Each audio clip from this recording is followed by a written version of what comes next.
구치소는 대통령도 배울 것 많은 곳.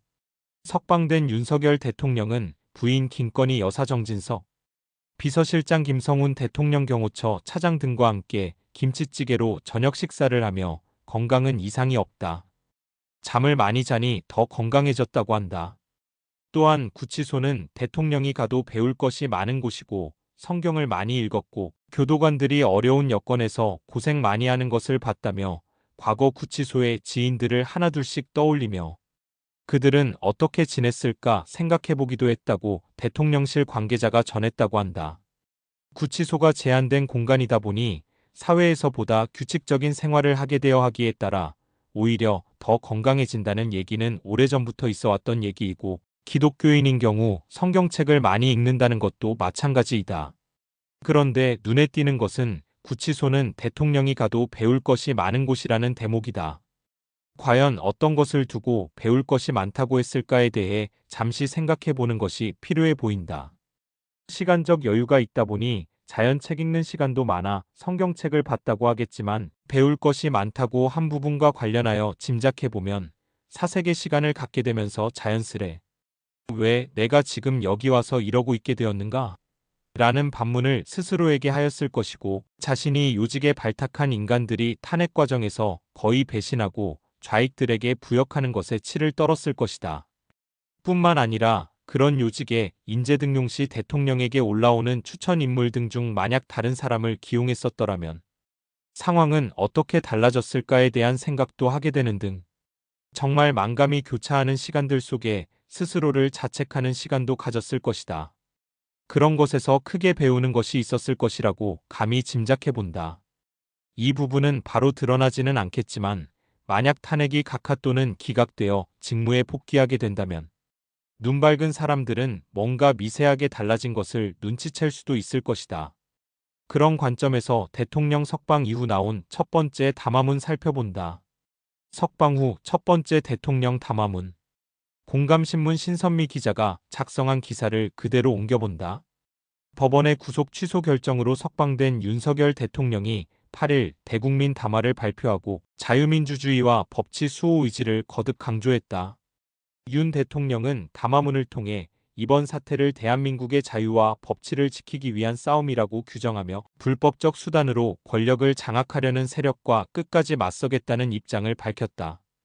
윤 대통령은 이날 담화에서 지난 기간 동안 저와 대한민국을 둘러싼 혼란과 갈등 속에서 많은 국민께서 걱정과 분노를 느끼셨을 것이라며 이번 사태를 통해 대한민국 사회 곳곳에 숨어있던 반헌법적 세력들의 실체를 다시금 확인했다고 말했다.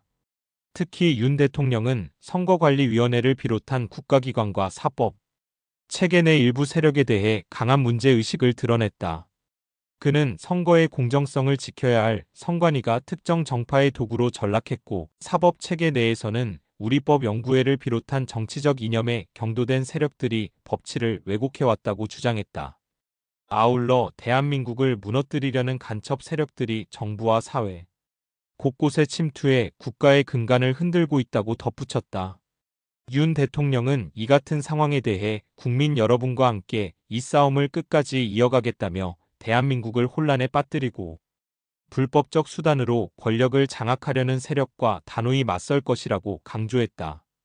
또한 윤 대통령은 대한민국의 정의와 국민의 힘을 거듭 강조하며 우리 앞에 놓인 도전은 분명 쉽지 않지만 대한민국은 정의로운 나라라며 국민의 힘으로 불법과 부정을 바로잡고 자유롭고 공정한 나라를 만들 수 있다고 말했다. 이어 저는 국민과 함께 끝까지 싸울 것이며 대한민국이 올바른 길을 가도록 책임을 다하겠다고 다짐했다. 마지막으로 윤 대통령은 국민들에게 신뢰와 지지를 요청하며 담화를 마무리했다. 그는 국민 여러분의 신뢰와 지지를 부탁드린다. 감사합니다라고 전했다. 이번 담화는 윤 대통령이 석방된 직후 발표한 공식 입장으로 향후 정치적 행보에 대한 강한 의지를 내비친 것으로 풀이된다. 기회주의 배신자들을 철저히 응징해야 한다는 의견. 윤석열 대통령 석방 이후 기성 언론들에서 쏟아져 나온 단편적인 뉴스들은 그냥 스쳐 지나가는 정도로 보면 충분하고 굳이 신경 써서 볼 가치를 못 느끼지만 유튜브에서 자신의 지론을 펼치는 것 중에 볼만한 것들을 종종 발견하게 되는데 그중 소개할 만한 것이 있었다. 황장수의 뉴스 브리핑에서 탄핵의 배신자들, 백서 만들어 심판하자는 영상에서 지적하는 것들에 대해 많은 것에 공감하였다. 결국 이번 윤석열 대통령 탄핵을 요약 정리하면 좌익들의 근본적인 반란행위가 문제이긴 하지만 그 부분은 좌익들의 속성이 그러하니 그러려니 하지만 정작 중요한 것은 국민의힘 내부에서의 배신 행위이고 그들이 그런 행동을 하게끔 윤석열 대통령의 사람 보는 안목부재로 그런 여건을 만들어 주었다는 것이다. 그 스스로가 바로 2016년 박근혜 대통령 탄핵으로 출세가도를 달린 인물이면서도 정작 이런 점에 대해 깊은 생각이 없었던 것이다. 박근혜 대통령 시절 김무성, 유승민, 이준석 같은 인간들이 배신을 한 것에 대해 통찰을 얻지 못하고 이번에는 자신이 한동훈과 국민의힘, 권성동, 권영세 등으로부터도 배신을 당하는 것을 두고 아마도 깊은 생각을 하였을 것으로 짐작해본다. 예로부터 열길 물속은 알아도 한길 사람 속은 모른다와 같은 속담이 있었지만 이번 기회에 아마도 많은 생각을 하였을 것으로 짐작하고 만약 탄핵이 각하 또는 기각되어 직무에 복귀하게 된다면 이제 2년 정도 남은 기간 동안 변화된 윤석열 대통령을 기대해 보는 것도 좋을 듯하다.